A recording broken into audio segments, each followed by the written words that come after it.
Welcome to Burn the Ship, the podcast that helps entrepreneurs go all in on their business, and we introduce them to professionals that can help them to do so. Today, we have a very special guest. Hal, how are you doing today? I'm doing great. Excellent, excellent. Please introduce yourself and the name of your business. I'm Hal Schlenger. The company is called Great South Benefits, where we help attract and retain great employees. Awesome, awesome. Thank you so much for coming on today, Hal. And we understand that time is one of our most valuable resources. So tell us a little bit about your journey.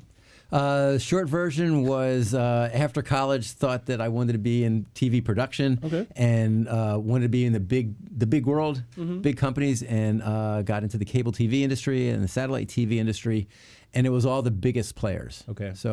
Big giant companies, and just find your way and work your way up. That was the tradition. What type of producing were you doing, or what were you doing in the industry? Oh, I was on the marketing side. So it was services of, if you were looking for cable TV services, the things that Comcast does now and Time Warner, where it was marketing. So that was traditional marketing, and it was the recurring revenue model of subscriptions.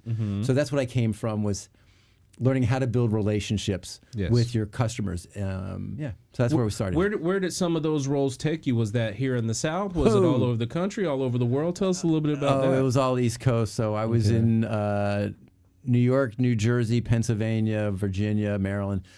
You moved from city to city, even down to South Carolina and West Virginia. And that's when you really learned, though, it was about relationships. Share with us one of those experiences that you had with one of those major accounts, because you were trying to work with business owners to get them to advertise on those mediums? Or? This was the traditional B2C, business to consumer. What ads can you write? What jingles can you put out there? Madman situation. Even knocking on doors. Yeah, we had people doing that. So it was all trying to get people to adopt a new service, new ideas.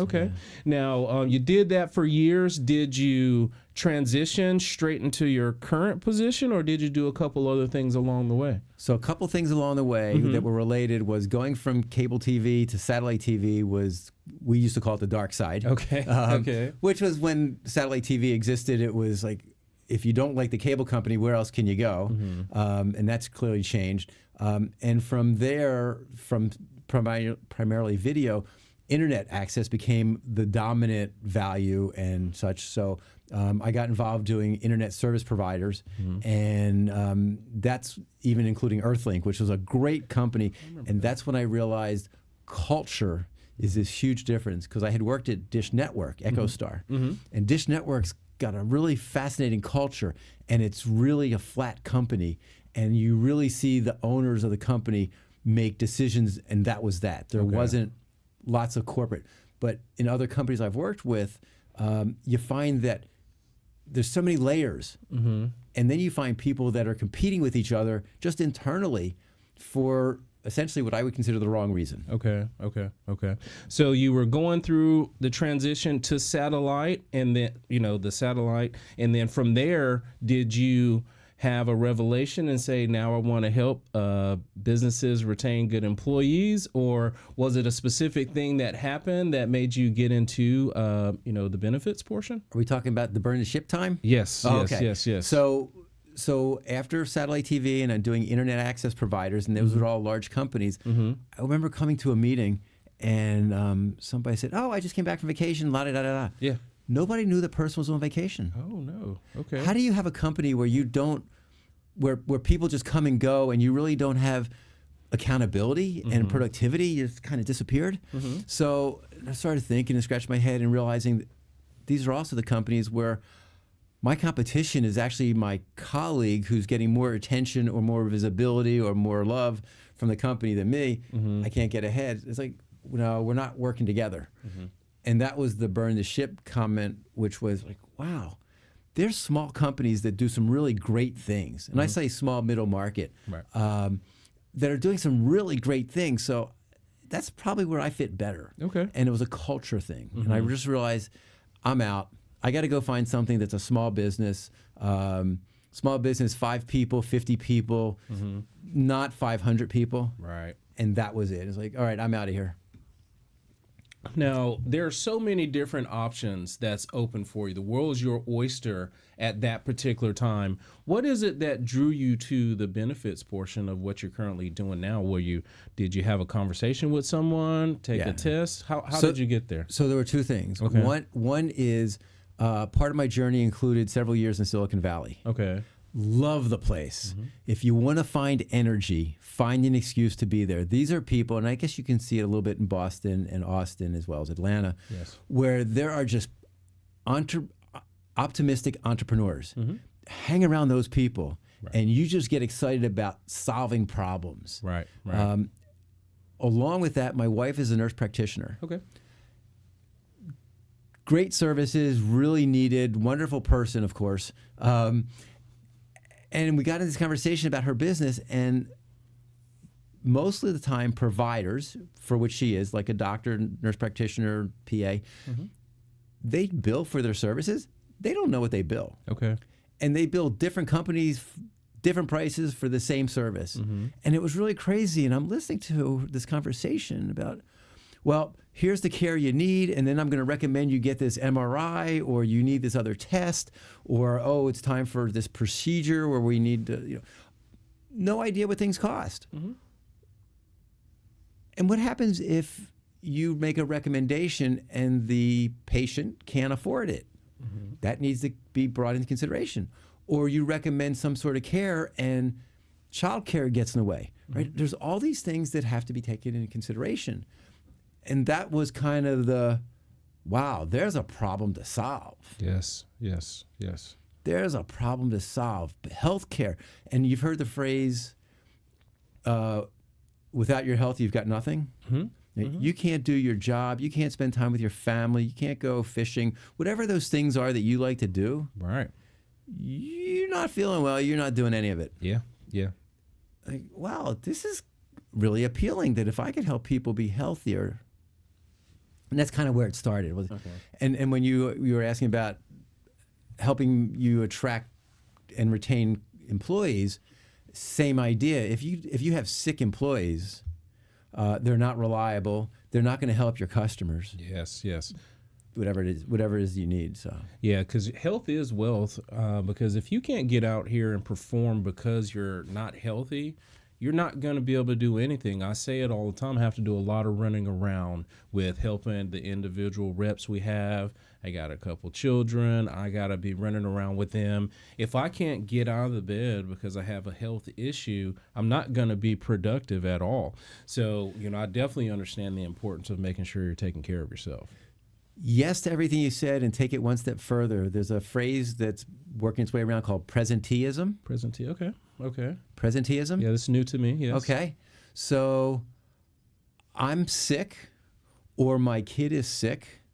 I'm going to show up to work because you expect me there. I'm present. Yes. But I'm not doing much work. I either don't feel well, I'm tired, I got a headache, whatever it is physically, or my child's sick, or my child's having troubles in schools. I'm thinking about how am I going to help that problem. That's presenteeism, as opposed to absenteeism. Oh, okay. Yeah, being there but not being there. You got it. Okay. You got it. Those are all things that a benefits provider like I am, a consultant, can do. And maybe it's not your thing, and let me come in and have some conversations with you, and then take it away and bring the solutions. Because you got a business to run, right? We always learned about work on your business, not in your business. That's right. Okay? That's right. So let me work in your business by figuring out what your employees need to be their healthiest. And oh, by the way, their happiest, right? Because we've already gotten, I think there's still some stigma about mental health. Yes. But I got connected to it years ago. You talk about burn the ship. I was like, my son's not really doing well. Oh my goodness, what are we going to do? And now he's this marvelous guy. Okay. Because we identified what was going on. Now, took away from work a little bit. Okay. But mental health is that important, and we learned as a family what was going on and dealt with it as a family. And like I said, he's a great guy, great family, and it's all the kind of stuff of mental health and physical health are just so interlocked. Yes, they're right there together. So you and your wife, y'all were having a conversation in California, Silicon Valley. Oh, we were here. Oh, y'all were here? Yeah. Okay. And then you said, hey, look, I think there's a problem or a situation that I can bring solutions to. So I'm going to dive in and go all in on the benefits. How long have you been doing that now? 5, not 10 years. 5. Okay. Okay.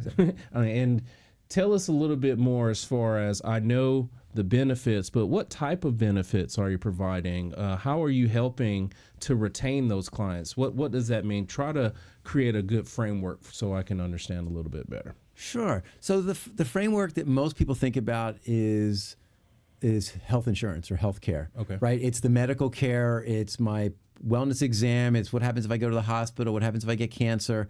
What happens if my stomach's not doing whatever it's supposed to do, or my liver, and all those parts. Yes. Yes. That's what gets that's the biggest fear.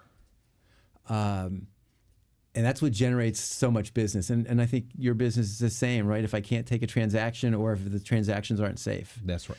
The sad part is that's fear.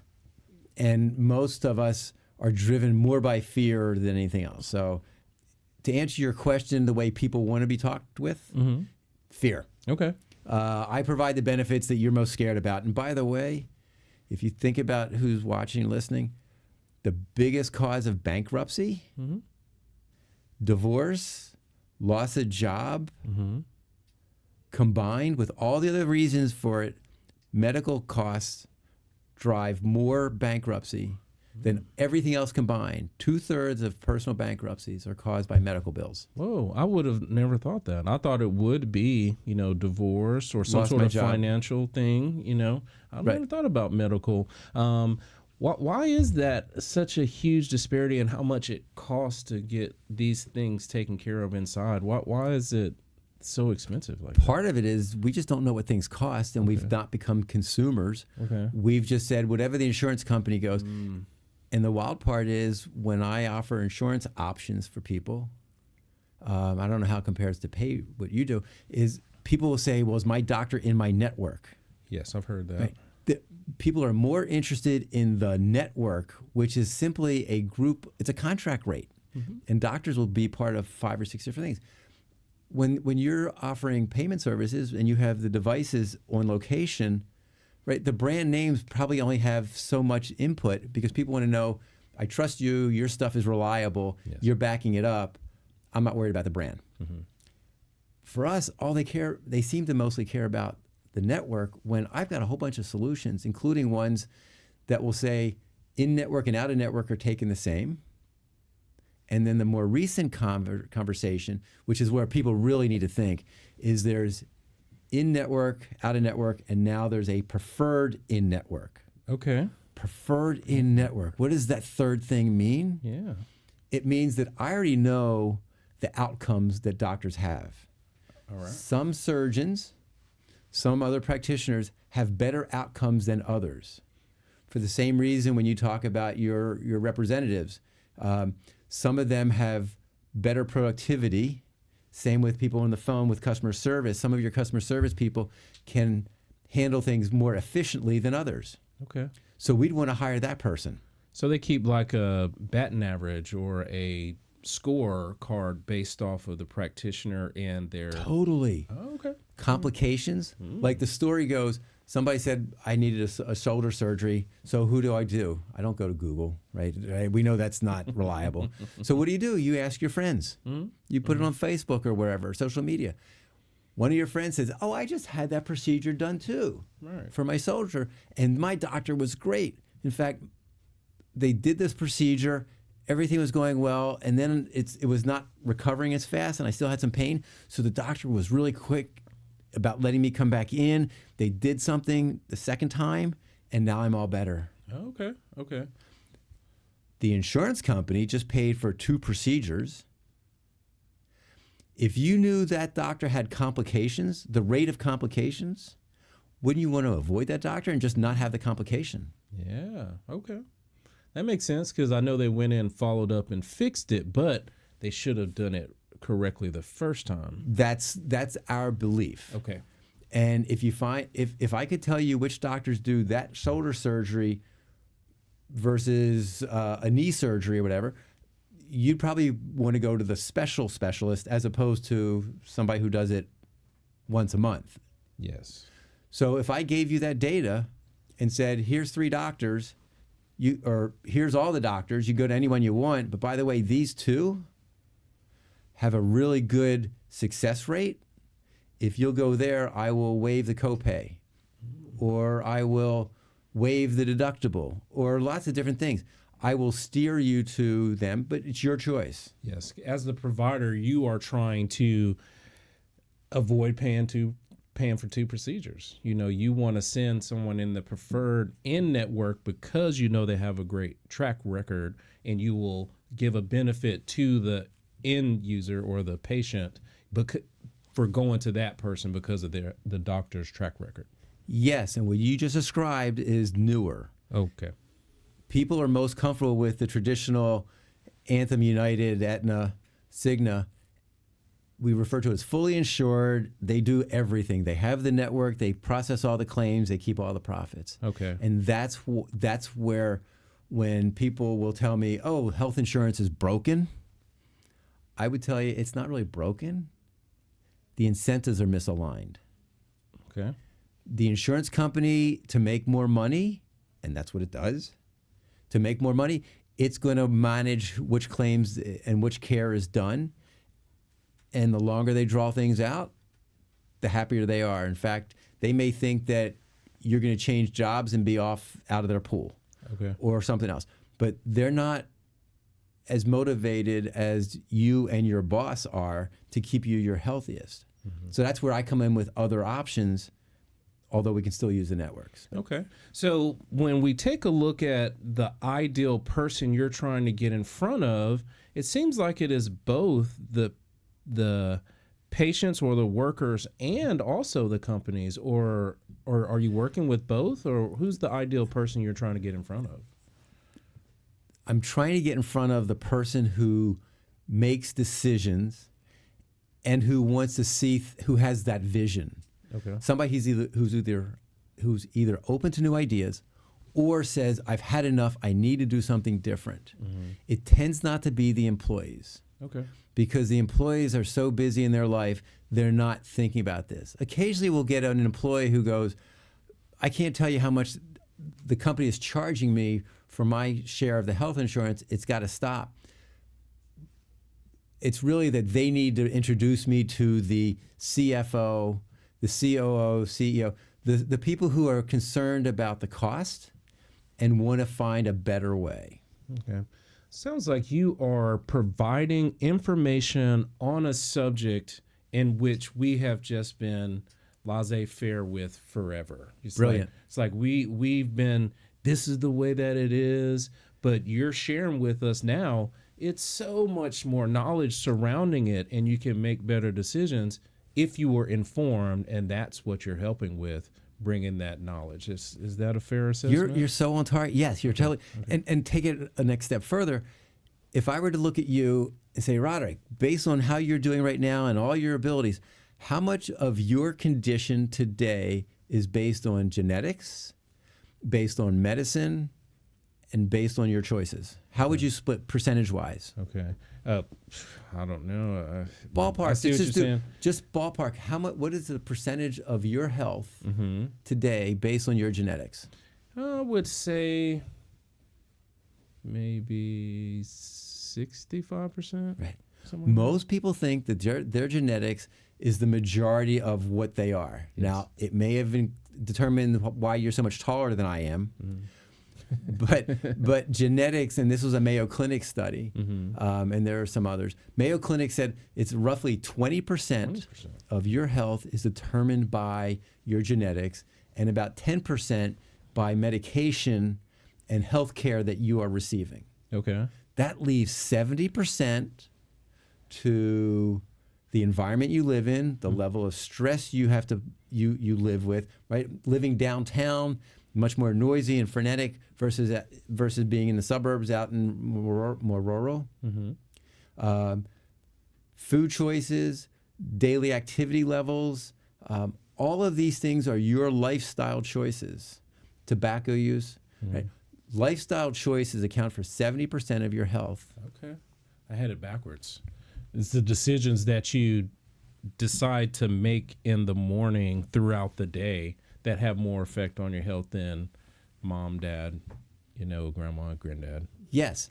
And it's not you per se. It's most people think that genetics gave me all this stuff. And my wife will tell me every so often we have, how was your day and your patients? And she gets some good news. Some people are happy and others, she uses the phrase, a pill for every ill.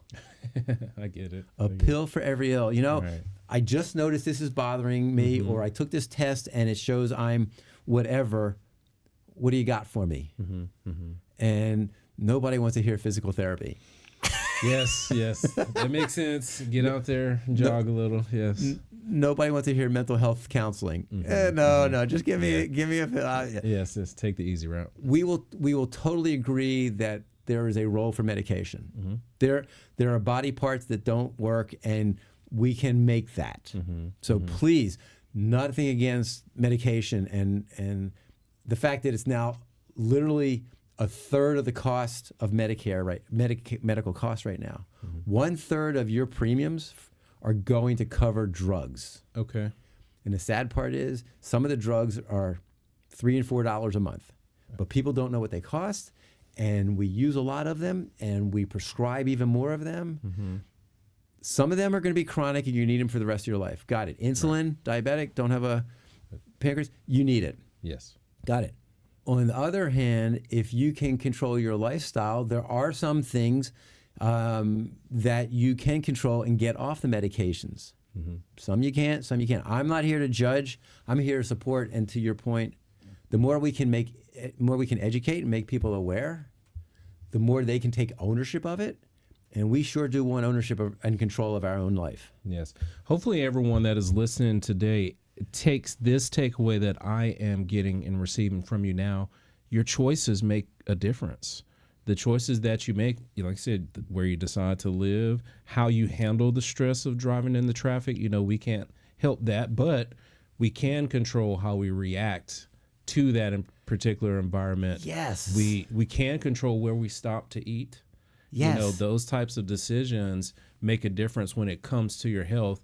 And I appreciate you highlighting that and getting me to recognize and understand that portion of it, because before this conversation, I was on the other side. I thought that, mom, dad, those history questions made more of a difference, but it's truly the decisions that you make on a daily basis. Yes. And it's not all ones and zeros, right? I've got friends that are plant-based. They eat plant-based. We don't call them vegans anymore. Right? It's plant-based.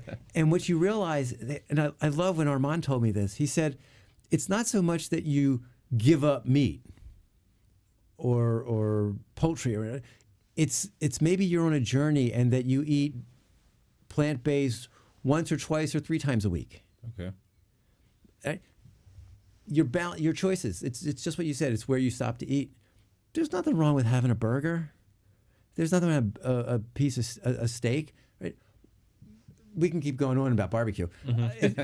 It's that life choice of, are you eating it 3 times a day, or is it a mix? Anyway, Yes. So that's the whole thing that we want to give the power back to your employees.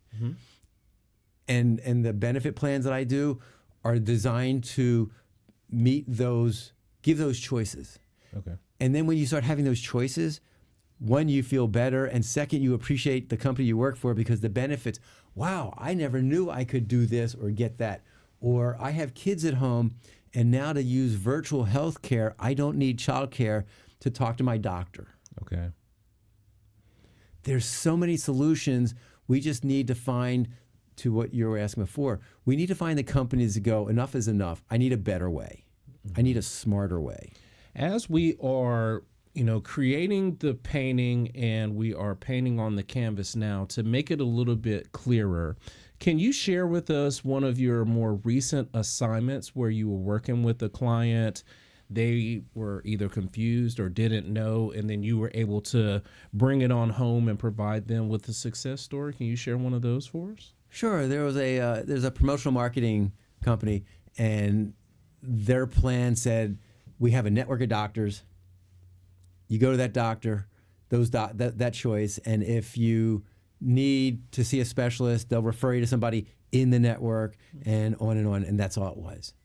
And we came back and said, the problem that they're having, that the employees weren't happy that they couldn't see the doctors they wanted to, or the doctors they had before they joined the company.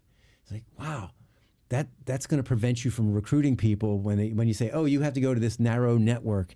And we said, how about if we said, you'll get coverage for every doctor and every hospital. And by the way, you may have heard that the cash prices are cheaper than the insurance rates. I've heard that. It's true. Okay. So we will arrange that if you go to the doctor and you pay cash, get the cash price, we will reimburse you just as if they were an in-network doctor and you had that $25 copay. So, and if something has a copay and you pay the cash price, we will apply that cash price against your deductible. Okay. Don't worry about the network. One of their employees was ecstatic because she was going to a physical therapist who was out of network. She had been in an accident, needed physical therapy, and she really liked the physical therapist, but he wasn't in network. And she said, well, then I just have to pay $150, $175 a visit. That's too bad. My employer doesn't have good insurance. Mm-hmm. Right? How many times have we heard, my employer doesn't have good insurance? Yeah, it's not a good benefit. This solved it because now she was going to her physical therapist. The plan we wrote, she went to the physical therapist. She'd spend the $150, $40 cash pay that was lower than the insurance rate. She emailed in the receipt, and she got everything back but her $25 or $30, which would have been the copay if it was an in-network doctor. Mm-hmm, mm-hmm. She was ecstatic. Yes. And now she's going, wow, my employer listened to my concern, found a solution. Mm-hmm. Now I get to go to the doctor I want. I pay less. Everybody won. Yes. Thank you so much for sharing that, because I want people that are watching today to understand the benefits that you're providing and how you're helping. Along with providing that education when it comes to those different insurance plans, I'm sure with your time in TV, satellite, and now benefits, you have acquired and nurtured a bunch of best practices, business skills that have helped Hal to be successful in his business. Do you mind sharing with the people some of those things or a couple of those best practices or business skills that you have perfected to help you with your business? I think it's probably common for all of us, my business or otherwise, and whether you heard it through Dale Carnegie or various other programs, things like listen, like ask a question and listen. Right? It's the old God gave you two ears and one mouth. Mm-hmm. Right? Say something, but don't talk for more than 2 minutes and shut up. Right? Let the other person talk. I was fascinated when somebody said, who's in control of the conversation? You walk into a store, the sales representative comes up to you and says, hi, how are you doing? And you say, fine. And the sales representative says, how can I help you? And in your mind as a customer, you said, well, I could tell you, get me this, do this, whatever. Who's in control of the conversation? The employee asking a question, the consumer who's saying, I want you to do this, this, and this. Who's in control of the conversation? It should be the employee should be. Right. Mm-hmm. And by asking questions, the employee is controlling the conversation. So people are scared to take that responsibility. I'm going to ask you, you're doing a great job as the interviewer. You're telling me what you want me to do. I'm sorry. I'm working for you right now. You told. So you were asking, what have I learned in business that are best practices? Mm-hmm. Ask questions and take responsibility to ask the questions to steer the conversation to get what the customer needs. Yes. So, and then shut up. That's an excellent tip, because I say it all the time. You want to ask the questions, but most importantly, actively listen to what they're saying and not just be prepared for a response. It's not ask you, hey, what color is this on this table, and then already be ready and not accept your answer. So I appreciate you sharing the practice of actually listening. Before we go to that next segment, which is, to humanize Hal, I want to talk a little bit about your conscious capitalism. I want to talk about that for this segment because I know it brings a smile to your face, and it's a cause that you love and near and dear to you. So share us a little bit about that and what you have going on with that. So conscious capitalism is a movement. It is not a badge. It is not a membership. It is a movement that says capitalism is good. We want to restore the name of capitalism, and the end result is elevating humanity through business. All of our businesses can do a great job of making a better community, a healthier community, a safer community, a more prosperous community. We can do all these things through business. We also would say we want business to be a force for good. Mm-hmm. The concepts, there's 4 tenets, which we won't go into here, but the 4 tenets, the first one is purpose. What's the purpose of our business? I will tell you my passion, my purpose for business is to help save lives and make people happier and healthier so they can do all the things they're capable of doing. Mm-hmm. I saw that in my wife. She's a nurse practitioner, and she helps people deal with certain conditions. And what is she doing? She's enabling them to enjoy life to the best that they're able. Mm-hmm. Wow, what a cause. Yeah. What a purpose. Right. When I worked in corporate, we would regularly say, let's see, what are we going to do to help generate business? Like, what's keeping you up at night? Fear. I want to scare people. What's keeping you up at night? And I think, well, that's true, and that's very human nature. Mm-hmm. Mm-hmm. And whether you hear it through a religious organization or otherwise, think about what gets you up in the morning. What is your passion? Mm-hmm. I love that. When somebody says, what gets you up in the morning? I can tell you, for me, it's helping people realize that 70% of their health is determined by their personal choices. Now, we know that people don't have endless money, and they can't make all the choices. But one of the people in our community, Brandon Hatton, wrote a book called Conscious Wealth. Okay. And part of his book was saying, you've pretty much got enough money to do enough. Now, we know there's a lot of people in our country who have a really tough time. So I'm no way belittling that or ignoring that. It's just that you've got what you got, and try to make the most of it. And then there's other things that can help. But look at at yourself. And that's what got me going. It's like, wow, I can help people really thrive because they can get exposed to other choices or get exposed to healthcare tests or virtual healthcare. I found out that with physical therapy, which has helped me with a couple of pain points I had from running and some other things I do, and I found out you can do virtual healthcare, virtual physical therapy. It's like, how do you do that? Because my experience with physical therapy was they push you, they twist you, and it hurts. The physical therapist that I did it virtually with I said, how do you figure this out? How can you tell? I said, because they say, does it hurt? It's like, you and I are guys. Does touching my toes hurt? No. He said, but I can see your eyes, and when you grimace, mm-hmm. I know. Now I know. Yeah, they know the signs. They know the signs. Right. So if I can introduce virtual healthcare and get you better access to care, all of a sudden you don't go down that spiral of, no, my joints hurt, so now I have less activity, then I eat more, either because I'm bored or I just don't have activity, and then I get heavier, then my joints hurt even more, and I just keep spiraling down. Yeah. Right? Yeah. So when you talk about conscious capitalism, it allows me to explore and focus on my passion of helping others. And when I do that, I keep getting clients. That pays my bills. Yes. So I can be a capitalist by having purpose first, whatever your purpose is. Mm-hmm. Put that first, because we talk about your business and the quality of customer service. what I loved about it was it's important to you. It's not a, yeah, we got to have customer service. It's a passion for you. That's your differentiator. Yes. Then I'm going to refer people to you. Mm-hmm.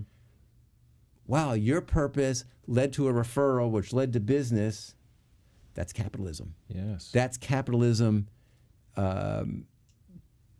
elevating humanity. Yes. Well, thank you so much for sharing that, because we've had brief conversations on it, and I just wanted you to be able to share that on this platform.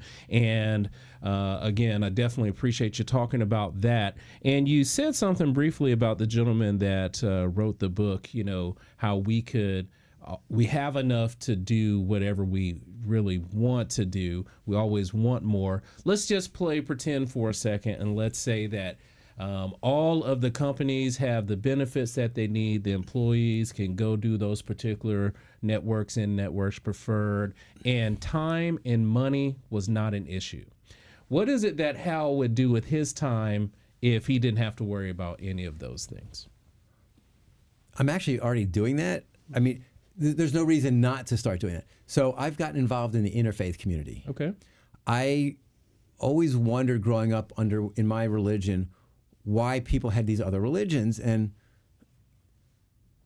you know, not only what the differences were and who eats what on what days and skips different things. It wasn't so much the why what you do, but like, why is it different? Like, is it the same God? Is it the same prophets? Same, and it really fascinated me. And then I found the sad part. Okay. Which was that some religions think they're better than other religions, and some religions say there's only one way. And I loved it when somebody told me that God's too big for one religion. Wow, that's really fascinating, because we can all get along if it's the same God, and it's just that somebody might celebrate something on a Friday, Saturday, or Sunday that's different. Okay, well, that's same values. And that's kind of goes back to my conscious capitalism, where we refer to ourselves as like valued. We share values. So within the interfaith community, start realizing, okay, well, are we really different? And then it's really fascinating. The Islamic Speakers Bureau created this display after 9/11 in an effort to reach out even more to the community, to say that Muslims are not violent people, but that Muslims are peace-loving. There are people in all religions, and with Christianity being so popular where we are, you can even look at the Protestants and the Catholics in Ireland, right? They were really violent people in the name of religion. Mm-hmm. That doesn't mean Protestants are violent people. It doesn't mean Catholics are violent people. It just means those were. Right. And then you start realizing that these religions are all peaceful religions, but we have, either because of the media or otherwise, we don't really know these people. So that's been a passion for years. And we do something the weekend, the Thursday before Thanksgiving, where we bring typically 20 or so congregations together in Cobb County. And now it's online as well. And you hear everybody sharing the same messages. What the Islamic Speakers Bureau said was, as an example, all the major religions in the world, so Christianity, all the sects of Christianity, all the versions of Christianity, Judaism, Hindu, Baha'i, Islam, and so all have one thing in common. And I don't want to put you on the spot to guess, what is the one thing they all believe in? It's the a higher power? Yes. They all believe in a higher power, and they also believe in the golden rule.